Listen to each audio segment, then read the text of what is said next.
2-minute Photoshop with Kent Conklin. Here we go. Hey everyone, I'm Kent Conklin, and today we're going to take a look at how to make pictures into paintings.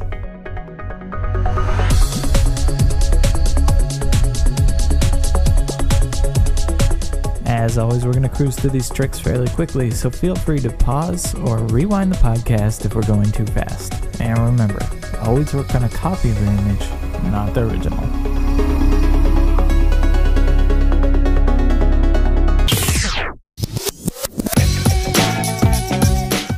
And now, on with the trick.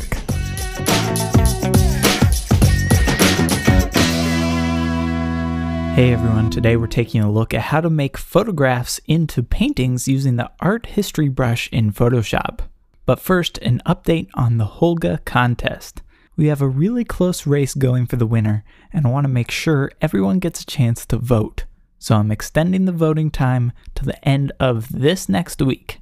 If you haven't voted for your favorite Holgified image yet, head over to the 2Minute Tricks website at 2minutetricks.com and click on the Holgify contest vote post. Then vote for your favorite. Now let's get going on today's trick. First, open up an image you'd like to turn into a painting. You can use portraits, landscapes, or whatever you want, but some images may work better than others. Next, create a new layer by clicking on the little sticky note button at the bottom of the layers palette. Then go to the edit menu and select the fill option. A new dialog box will pop open.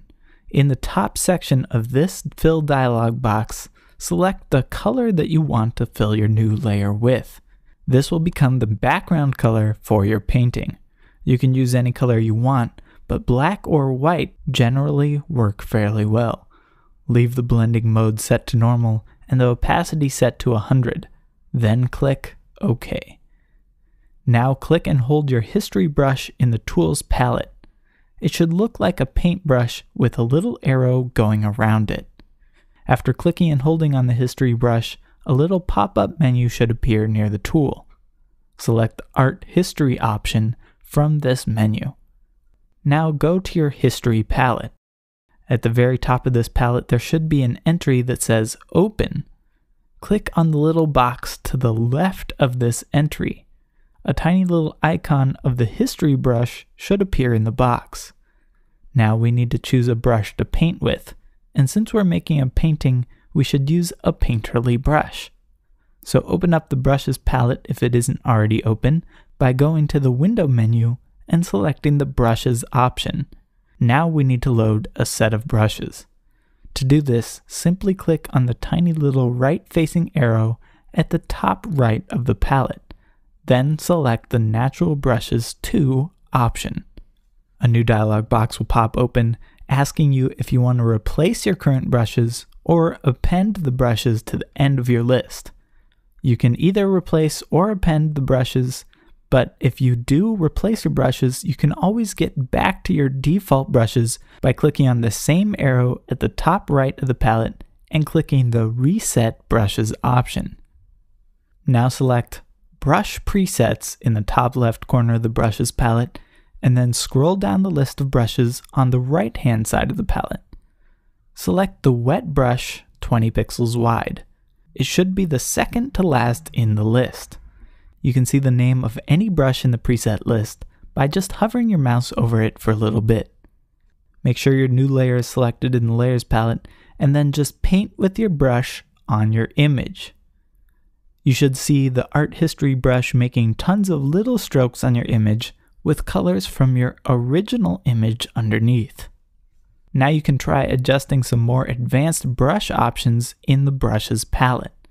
Select the Shapes Dynamics option on the left-hand side of the Brushes palette. In this section of the palette, you can adjust how your brush changes shape and size over time. The sliders basically do what their name implies. Each slider will change that particular property of your brush over time.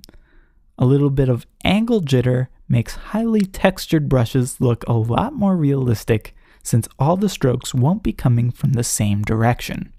Also, another section to check out in the brushes tool palette are the color dynamics settings. But be a little more careful when you're playing with these adjustments, as some small changes can lead to some really crazy colors very quickly. Don't worry about getting your brush messed up though, you can always return to the original brush preset and start fresh.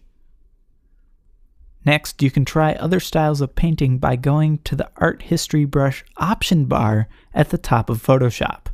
Here you'll see a style pop-up menu near the middle. Each style from this pop-up menu varies a little bit, so try them all and see which you like best with different brushes.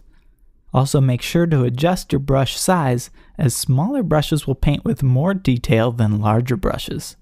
Now just have some fun trying out different brush presets, brush sizes, and styles. Remember, there's no right way to make art, so just mess around until you find a combination that works for you and your image.